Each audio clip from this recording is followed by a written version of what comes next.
নগাঁও লোকসভা সমষ্টিৰ বিজেপি প্ৰাৰ্থী সুৰেশ বৰাৰ নিৰ্বাচনী প্ৰচাৰ।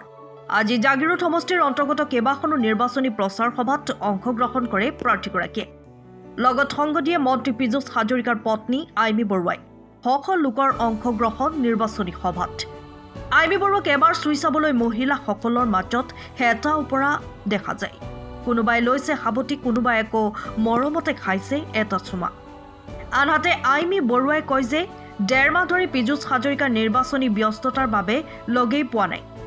1.5 মাহ হ'ল চাগে আমি ভালকৈ লগ পোৱা নাই, কিন্তু এইটো ৰাইজৰ আশীৰ্বাদ, তেওঁ ৰাইজৰ কাম কৰিম বুলি ওলাই গৈছে। গতিকে মই বিশ্বাস কৰোঁ যে ভগৱানে শক্তি দিয়ক, আৰু শক্তি দিছে বাবে হয়তো দিনে নিশাই এনেকৈ কাম কৰি থাকিব পাৰিছে। আনহাতে প্ৰাৰ্থী সুৰেশ বৰাই কয় যে নগাঁও লোকসভা সমষ্টিত তেওঁৰ প্ৰতিদ্বন্দ্বী হ'ব AIUDF। ইয়াৰ পৰা আমাৰ জয় নিশ্চিত, আমি গম পাইছোঁ আমাৰ ভাল হ'ব। এয়া মোদী ডাঙৰীয়াৰ কাৰণে ৰাইজ ওলাই আহিছে, আৰু ডক্টৰ হিমন্ত বিশ্ব শৰ্মা ডাঙৰীয়াৰ কাৰণে ওলাই আহিছে, বিজেপিৰ কাৰণে ওলাই আহিছে।